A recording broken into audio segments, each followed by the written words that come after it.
हमारी सरकार तो बनी नहीं है। हम तो यहाँ पर एक उसके सहयोगी के रूप में हैं और आप जानते हैं कि हम 4 विधायक हैं, 1 एमएलसी है। लेकिन आज भी हम कहते हैं कि जो यहाँ पर शराबबंदी का नियम लिया गया था, कानून बनाया गया था, उसमें सबों की संपत्ति थी, सब सहमत थे और वही सहमति के बल पर आज कह रहे हैं कि हम शराबबंदी लागू किए हुए हैं। लेकिन शराबबंदी जो लागू हुआ है या उसमें जो कार्रवाई हो रही है, उससे हम सहमत नहीं हैं। उसमें ऐसा हो रहा है कि गरीब तबके के लोग अगर 250 मिलीलीटर शराब पिए हुए पकड़ाए जाते हैं तो उनके मुंह में ब्रेथ नाजायज लगता है, क्योंकि वो बाहर में पीते हैं, घर जानते हैं, रास्ता में सबको पकड़ लेता है। तो लेकिन दूसरे तरफ देखते हैं कि 10 बजे रात के बाद बड़े बड़े अफसर हैं, चाहे जुडिशियल हो, चाहे सिविल हो, चाहे पुलिस हो, एमएलए हैं, मंत्री हैं, वे सब अकेले नहीं अपने परिवार के साथ दारू पीते हैं। पकड़ना चाहिए वहाँ, लेकिन वहाँ पर आज तक कोई कार्रवाई नहीं हुई है।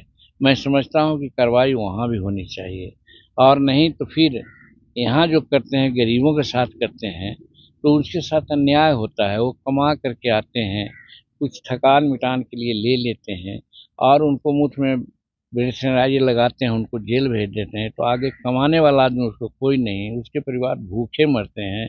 ऐसी स्थिति में मेरे समझ से गुजरात मॉडल बहुत सफिशिएंट है। महात्मा गांधी का जन्म स्थान है और शराबबंदी का नारा सबसे पहले गुजरात से दिया गया है और गुजरात में आज जिसको आवश्यकता है परमिट के आधार पर अपना लेते हैं, रसीद कटाते हैं और कंज्यूम करते हैं, तो वो व्यवस्था होनी चाहिए। और हम तो यहाँ तक करते हैं, एक ग्रीन फील्ड नाम करके कुछ संस्था बनी है, इसका क्या नाम है, वो 13 किलोमीटर में या 26 किलोमीटर में बनी है और वहाँ बाहर के लोग काम करते हैं, व्यापार से संबंधित होते हैं, वहाँ पर एकदम फ्री कर दिया गया है। वो सब लोग पीते हैं और बाहर के लोगों को बुला कर पिलाते हैं, यहाँ पर इन्वेस्ट करते हैं, इंडस्ट्री बढ़ता है और जो अनएम्प्लॉयड लोग हैं उनको नौकरी मिलती है, नियोजन मिल जाता है। तो मेरे कहने का मतलब कि अति सर्वत्र विरजयेत, चादर को उतना ही तानना चाहिए जितना में चादर फटे नहीं।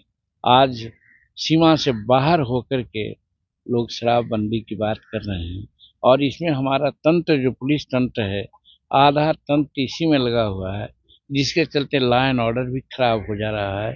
दूसरे क्षेत्रों में लोग नहीं देख पा रहे हैं।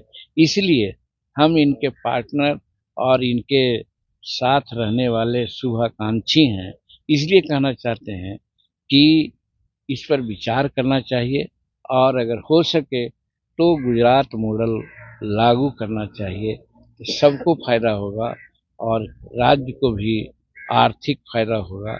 गरीब को भी जो फायदा नहीं हो रहा है, 100 रुपये का चीज़ 500 रुपये में पी रहा है और दूसरी बात विषैला शराब उनको मिल रही है जिसके चलते जाने जा रही है, तो इससे भी हम छुटकारा पा जाएंगे।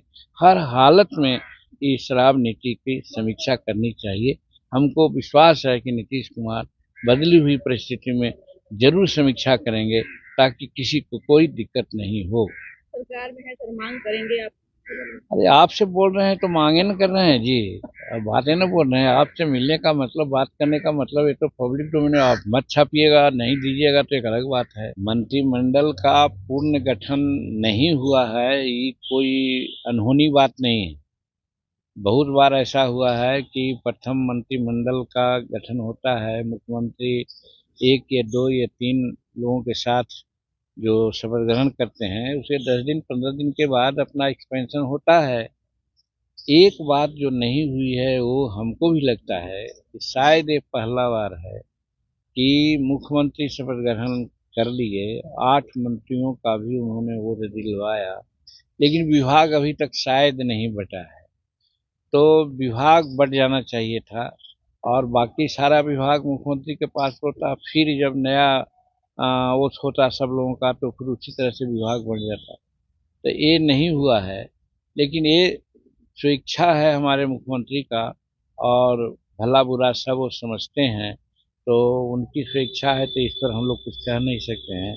लेकिन जैसा कि सुन रहे हैं कि अगला 5 तारीख को मंत्रिमंडल का विस्तार होगा, और होगा तो निश्चित है कि उस दिन जरूर विभागों का भी बंटवारा होगा।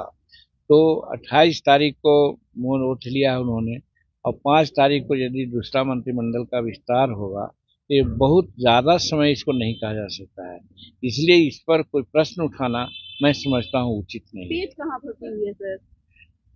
पेज फंसने की बात नहीं है, कुछ सुविधा असुविधा की बात है। जैसे सुना था कि पहले ही हो जाता, लेकिन राज्यपाल महोदय कहीं बाहर जा रहे हैं, और आपने देखा है कि 10 तारीख से पहले विधानसभा की बात आई थी, तो निश्चित होता कि पहले मंत्रिमंडल विस्तार हो जाता, लेकिन महामहिम बाहर जा रहे हैं, 10-11 को बाहर रहेंगे, तो 11 को रात में आएंगे, तो 12 को होगा विधानसभा सत्र प्रारंभ होगा।